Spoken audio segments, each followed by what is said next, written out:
Hey, welcome back to Hearts Wine from Heart's Distractions. I'm your host, Alicia Minor Gaines. Yes, you're a licensed marriage and family therapist, you're a relationship coach, you're a mixologist, you're author, you're a relationship columnist, and so much more. If this is your first time here, I am so glad you found your way to this space. And if you've been rocking with me for a while, you already know how we do. We're about to get real, a little uncomfortable, and hopefully a lot more aware of what's really going on in our relationships. So, let me ask you something. And I want you to be honest with yourself when you answer this. Have you ever gone to bed next to your partner and y'all didn't argue? Nobody raised their voice, nobody stormed out, but something still felt off. Like the energy was just different. You said goodnight, but it didn't feel good. You laid down, turned your back, picked up your phone, and next thing you know, you're deep into TikTok, Instagram, or scrolling through something that has absolutely nothing to do with your life. But in that moment, it feels easier than turning around and saying, hey, can we talk? And what's crazy is a lot of us don't even recognize that moment for what it really is. We think, well, at least we didn't argue. We tell ourselves it's not that serious. We convince ourselves that silence is better than conflict. But it is, if we're going to be honest. But tonight, we're not just talking about going to bed angry. We're talking about something that I think is happening way more in relationships right now. And honestly, it's a little more dangerous because it doesn't look like a problem at first. We're talking about going to bed disconnected. We're talking about choosing distraction over intimacy.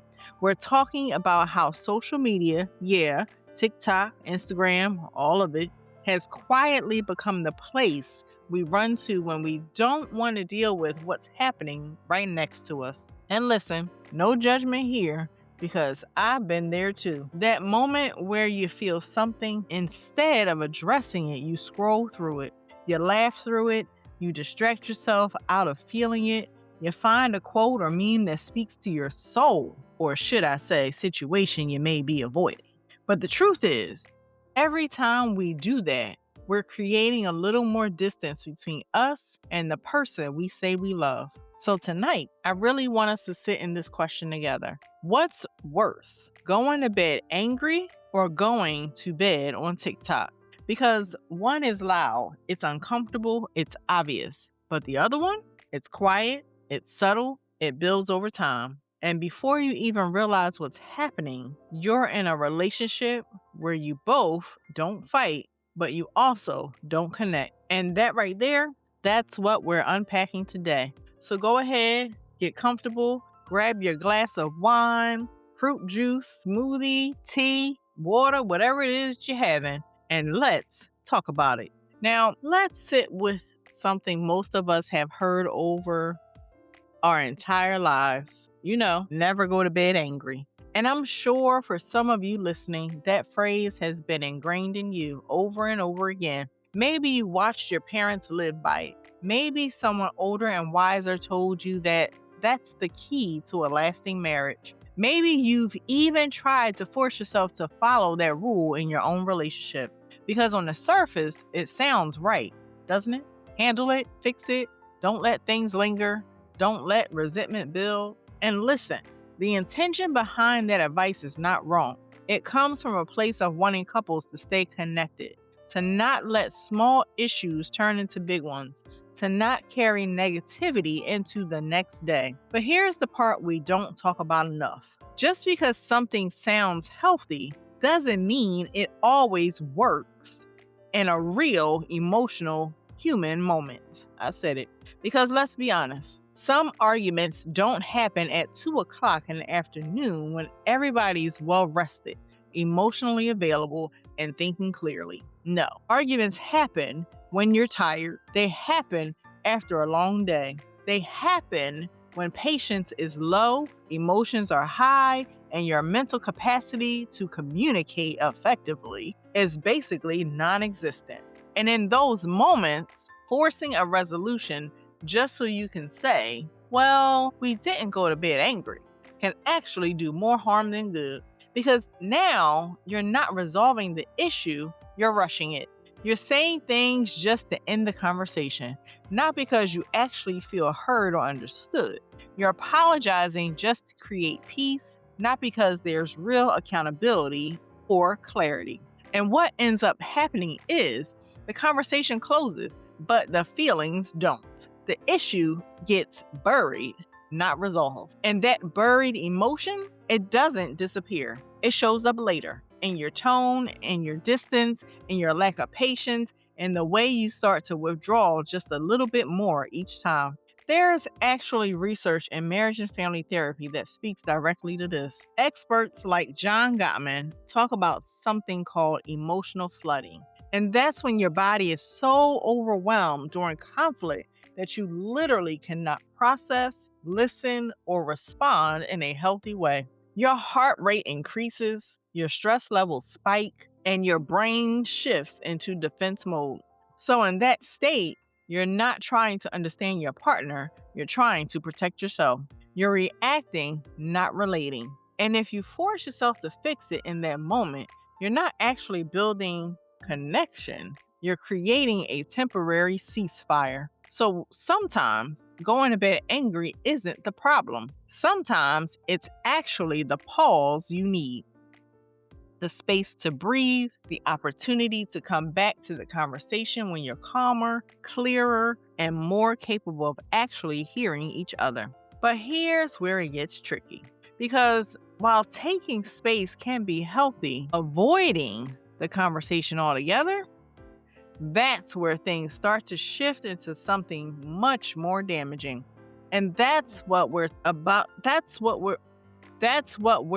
to get into next. Because there's a difference between taking a break to protect the relationship and checking out in a way that slowly disconnects you from it. Now, this is where we really have to lean in a little closer, because emotional avoidance doesn't announce itself in the way anger does. There are no raised voices, no slammed doors, no dramatic exits. It's quiet, almost polite, and that's exactly why it slips right past us. Emotional avoidance looks like choosing not to bring something up because you don't want to start anything, or convincing yourself that what you feel isn't important enough to address. It sounds like, I'm fine, when you're really not, or it's whatever when it actually means everything. And over time, what you're really doing is training yourself to shrink your emotions just to maintain a surface level peace. But that kind of peace, it's fragile because it's built on everything you're not saying. What makes avoidance so dangerous is that it slowly rewires the way you show up in your relationship without you even realizing it. You stop expecting your partner to understand you, so you stop explaining yourself. You stop believing conversations will lead to change, so you stop initiating them. And eventually, you stop reaching, not because you don't care, but because you've convinced yourself it won't make a difference. Research in relationship psychology has shown that couples who consistently avoid conflict often experience lower relationship satisfaction over time. Not because they argue less, but because they connect less. Did y'all catch that? The absence of conflict doesn't mean the presence of intimacy. It often means the absence of honesty. And when honesty leaves the room, emotional distance quietly takes its place. Let's be real for a moment, can we? Avoidance can feel easier in the short term because it protects you from discomfort. You don't have to feel vulnerable. You don't have to risk being misunderstood. And you don't have to deal with the emotional intensity that comes with real conversations. But what you're avoiding in the moment, you end up carrying long term. And it starts to show up in subtle ways. It shows up in how quickly you get irritated over small things, and how disconnected your conversations feel, and in how you start to live parallel lives instead of a shared one. You can be in the same house, in the same bed, even in the same conversation, and still feel completely alone. That's the cost of avoidance, that nobody really talks about. And here's the part that might hit a little deeper. A lot of us learned this behavior long before we ever got into a relationship. If you grew up in an environment where emotions weren't discussed, where conflict was either explosive or completely ignored, or where expressing yourself didn't feel safe, then avoidance became your protection. It became the way you kept the peace, the way you stayed out of trouble, the way you navigated relationships without losing yourself, or at least that's what it felt like at the time. But what protected you back then can become the very thing that disconnects you now. Because adult relationships require something different. They require vulnerability, communication, and the willingness to sit in discomfort long enough to actually understand each other. So when we talk about going to bed not angry, but scrolling or silent or checked out, we're not just talking about a habit. We're talking about a pattern of choosing distance over dialogue, distraction over discomfort, and silence over truth. And the longer that pattern continues, the harder it becomes to break because it starts to feel normal. But just because something feels normal doesn't mean it's healthy. And in many relationships today, avoidance isn't just happening occasionally. It's becoming the default way couples cope with conflict. And that's where we have to start asking ourselves some real questions about what we're actually building together. I hope y'all listening to this because I am breaking down some gems for y'all today. I know this is some hard truth, but some need to hear it. Now, let's bring it into the real, everyday moment that so many couples are living in right now. Laying in bed, side by side, but mentally and emotionally in two completely different worlds. One person is scrolling TikTok, the other is on Instagram, maybe somebody's watching YouTube, maybe somebody's replying to messages, and on the outside, it looks normal. It looks harmless. It even feels like a way to unwind after a long day. But what we don't always acknowledge is what's quietly being replaced in that moment.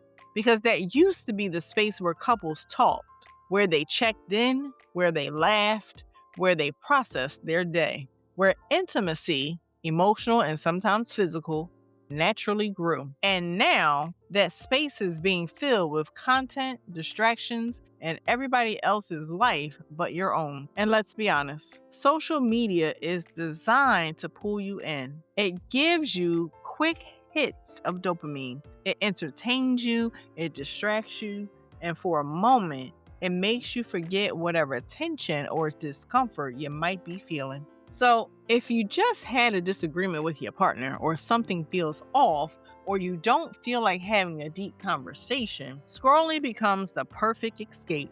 It's easier to laugh at a video than to sit in an uncomfortable silence. It's easier to watch someone else's relationship than to work on your own. And before you even realize what's happening, you've trained yourself to reach for your phone instead of reaching for your partner. What's even more interesting is that this kind of disconnection doesn't feel dramatic, so it doesn't raise red flags right away.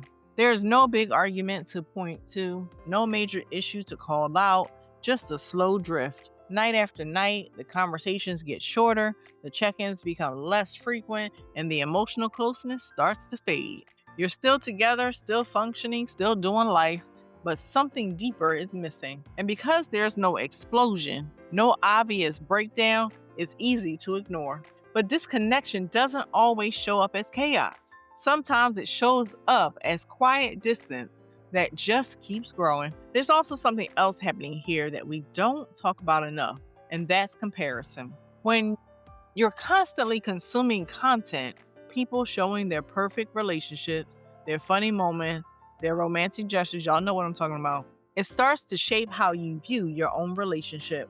You might not even realize it, but you begin to measure what you have against what you see. And instead of addressing what's missing with your partner, you internalize it, or worse, you disengage even more. Because now it's not just about the issue you had, it's about the silent thought of, why doesn't my relationship feel like that? And instead of having that conversation, You scroll deeper into the distraction. And here's the question that might be a little uncomfortable, but we need to ask it anyway. When you choose your phone over your partner in those moments, what message are you sending? Even if you don't mean to. Because connection isn't just built in big moments, it's built in the small, consistent choices we make every day. It's built in turning toward each other instead of away, even when it's uncomfortable, even when you're tired, even when you don't fully have the words. And when those small moments keep getting replaced with scrolling, what you're really doing is slowly teaching your relationship how to function without emotional closeness. Let me reinterpret that for you. What you're doing is teaching your partner how to live without you. So now we're not just talking about going to bed angry anymore. We're talking about going to bed distracted.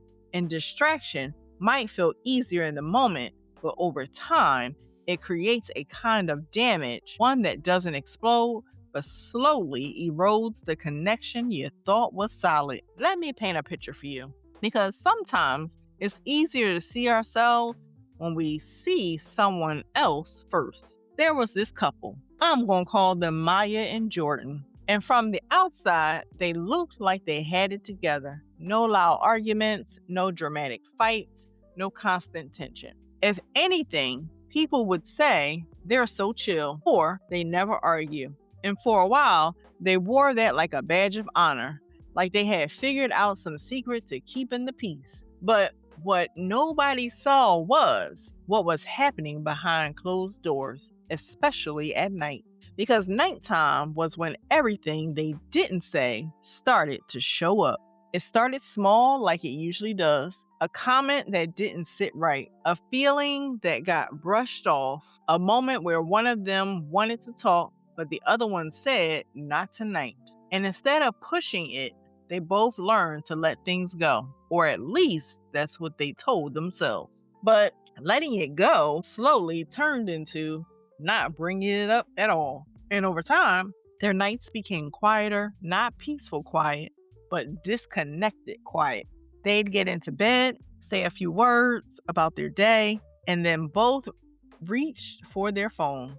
No eye contact, no real conversation, just scrolling until they fell asleep. What's wild is they didn't even realize when things shifted. There wasn't a big moment where everything broke down. It was gradual, subtle, almost unnoticeable at first.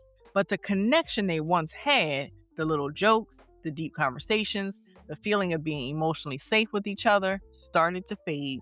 And instead of addressing it, they adapted to it. They got comfortable with the distance. They told themselves, at least we're not fighting, not realizing that the absence of conflict had slowly turned into the absence of connection. Then one night, something different happened. Maya put her phone down and just sat there, staring at the ceiling, realizing she felt more alone lying next to her partner than she did when she was by herself. And that thought shook her, because how do you explain that to someone without it sounding like an attack? How do you say, "I miss you," to someone who's right there? So she stayed quiet again. And Jordan, he felt it too. But instead of saying anything, he scrolled harder, laughed louder at videos, anything to avoid that uncomfortable feeling sitting in his chest. That's the thing about avoidance. It doesn't mean the feelings aren't there. It just means they're unspoken. And unspoken feelings don't disappear, they build. They sit in the background of your relationship, shaping how you interact, how you show up, how you connect or don't. Maya and Jordan didn't break up because of one big fight. They almost lost each other because of 1,000 small moments where they chose silence over vulnerability, distraction over connection. And I want you to really sit with that for a second, because their story isn't rare. It's more common than we think. It happens in so many relationships right now. Couples who aren't arguing but also aren't really talking. Couples who are physically present but emotionally checked out. Couples who have replaced hard conversations with easy distractions. And the question becomes, how long can a relationship survive on surface level peace without deep connection? I'm going to let that sit right there. And this is the part where we have to zoom out a little bit because the way we handle conflict, communication, and emotional connection didn't just start when we got into our relationships. A lot of what we're seeing show up, this avoidance, this silence, this discomfort with expressing what we really feel, it has roots. It comes from what we saw, what we were taught, and what we had to do to emotionally survive in the environments we grew up in. For some of us, emotions were loud and overwhelming. Arguments turned into yelling matches, feelings turned into fights, and vulnerability didn't feel safe. So we learned to shut down. We keep things to ourselves to avoid anything that might create that same kind of chaos. And then for others, it was the opposite.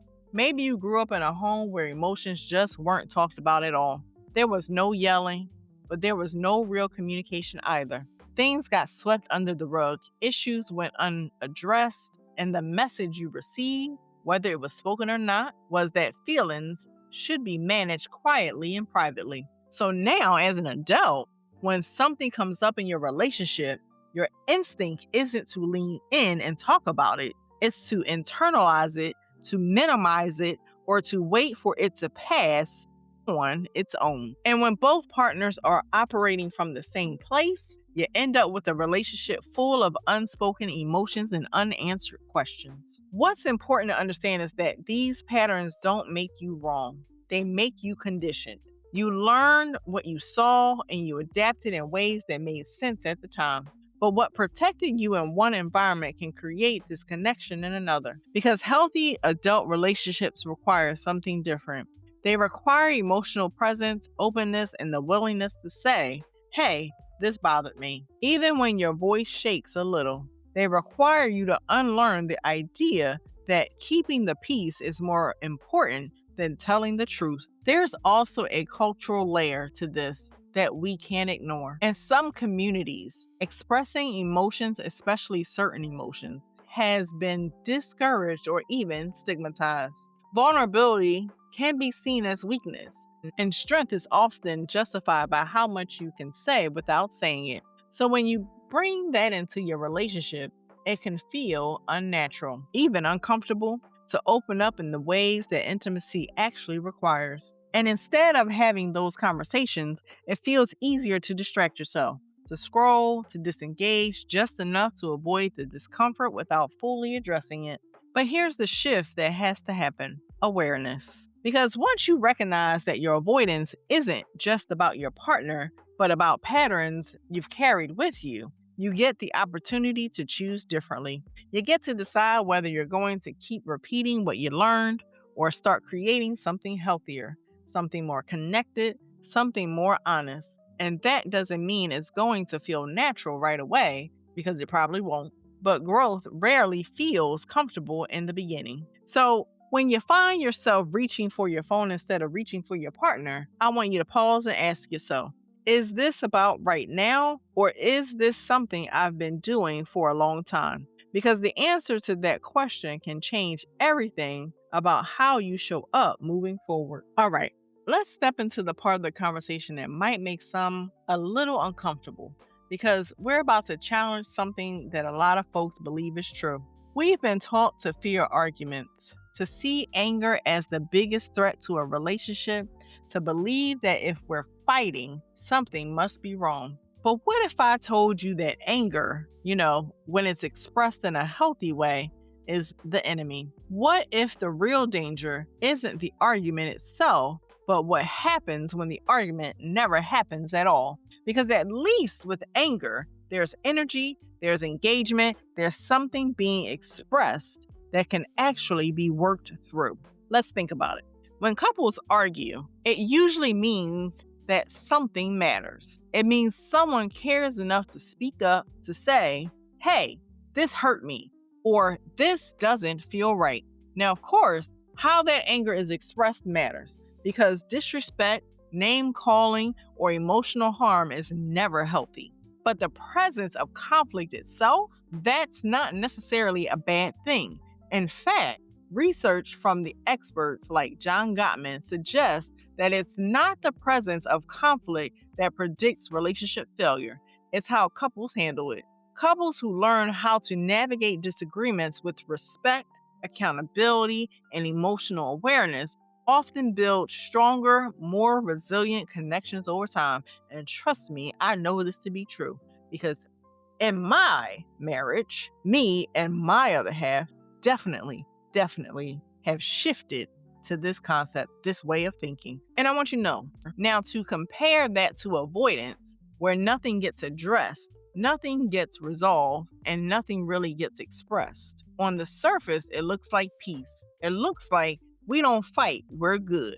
But underneath that, there's distance, there's disconnection, there's a lack of emotional intimacy that slowly starts to erode the foundation of the relationship.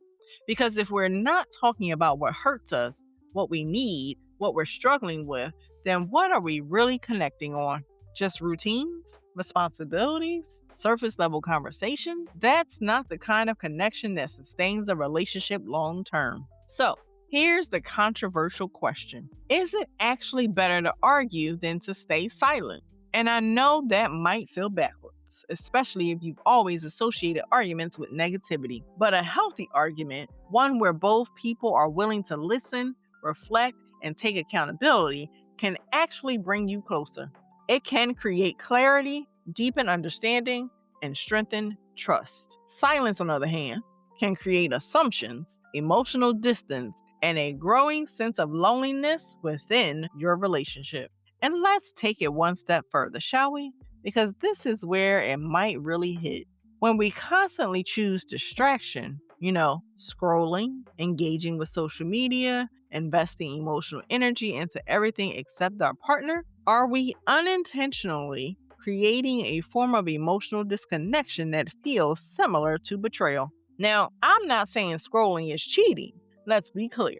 But when your partner consistently feels like they have to compete with your phone for your attention, your presence, your emotional availability, that does something to the relationship. It sends a message, even if it's unintentional, that says, this is easier for me than connecting with you.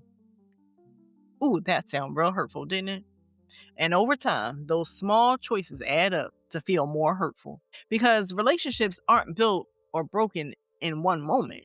They're shaped by patterns of turning toward each other or turning away, patterns of engaging or avoiding, patterns of choosing connection or choosing comfort. And if we're being honest, sometimes scrolling is just more comfortable than having the hard conversations that real intimacy requires. So now we're back to the question, what's worse? The argument that brings everything to the surface or the silence that keeps everything buried? And if you really sit with that, you might start to realize that what we've been taught to avoid might not be the real problem after all. So now that we've unpacked the why behind the disconnection, the avoidance, the patterns, the scrolling, the silence, the real question becomes, what do we actually do about it? Because awareness is powerful, but if it doesn't lead to action, we'll just keep repeating the same cycles with a little more understanding and the same results. And the truth is, rebuilding connection doesn't require perfection. It actually requires intention. It requires small, consistent choices that say, I'm willing to show up differently even when it's uncomfortable. One of the simplest but most powerful shifts couples can make is creating intentional space for connection, especially at night. That moment before bed, that's not just downtime, it's opportunity. Instead of defaulting to your phone, what would it look like to check in with each other first? Not in a forced, we have to fix everything right now kind of way, but in a genuine, how are you really kind of way. Even if the conversation is short, even if it's just 5 or 10 minutes, that consistently builds emotional safety over time. It reminds both of you that your relationship is a priority, not something that gets whatever energy is left over. Another important piece is learning how to communicate without escalating. Because a lot of avoidance comes from the fear that if we bring something up, it's going to turn into an argument we don't have the energy for. But communication doesn't have to feel like confrontation. It can sound like, hey, something's been on my mind, and I don't want it to build up. Or I felt a little disconnected earlier, and I just want us to be okay.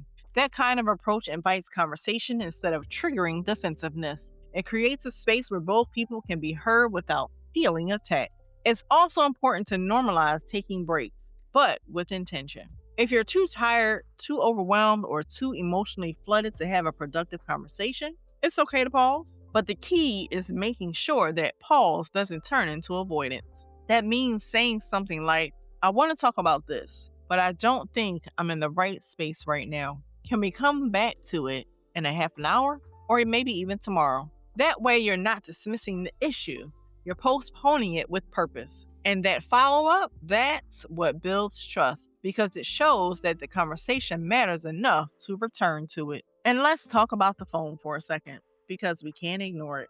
Creating boundaries around technology doesn't mean you can't enjoy it. It just means it doesn't come at the expense of your connection.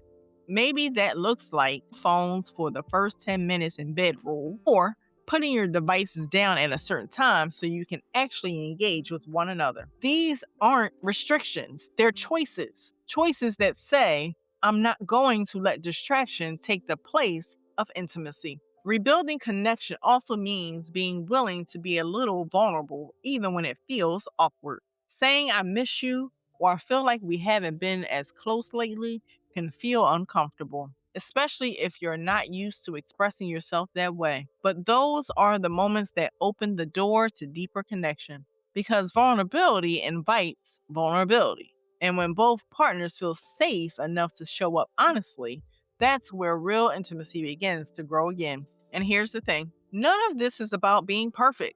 You're still going to have nights where you're tired, where you don't feel like talking, where you pick up your phone out of habit. That's human. But the goal is to become more intentional, more aware, and more willing to choose each other more often than not. Because at the end of the day, relationships aren't sustained by grand gestures.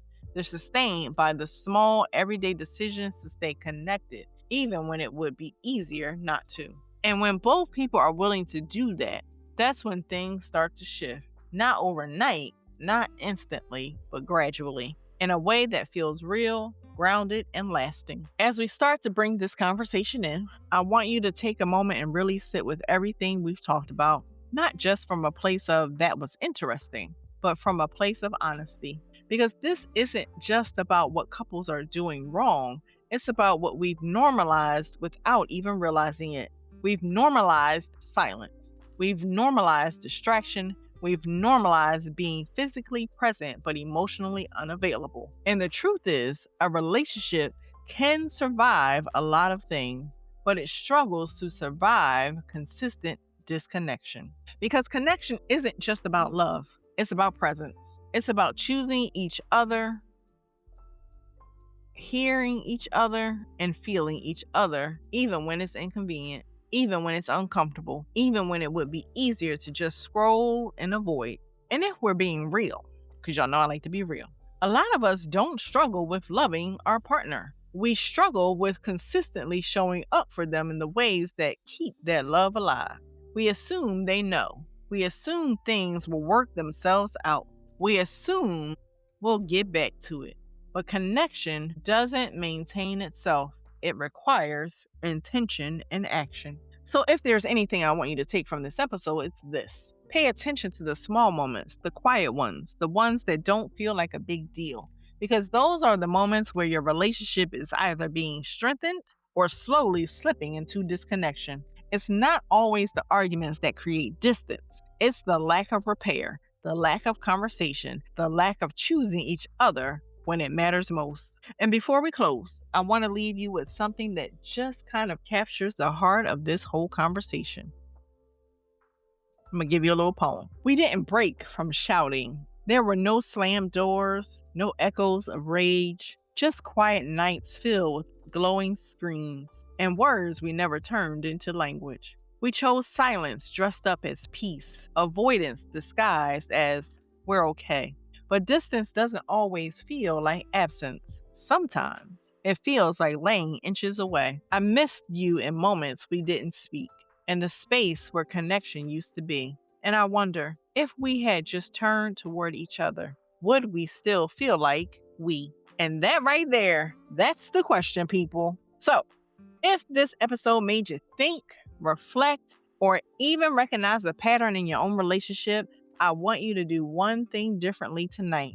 Just one. Maybe it's putting the phone down a little earlier. Maybe it's starting a conversation you've been avoiding. Maybe it's simply turning toward your partner and asking, "Are we good?" And actually being open to the answer. Because real connection doesn't require perfection, it just requires presence. And if this conversation resonated with you, don't keep it to yourself. Share it with your partner. Send it to a friend. Start the conversation because this is how we begin to shift the way we show up in our relationships, one honest moment at a time. So, I want you to hit that subscribe button on my YouTube channel or go to Apple and Spotify, subscribe there, follow me, leave a review after listening to this episode. Why? Because it helps me push my episodes further and further for more people to reach it.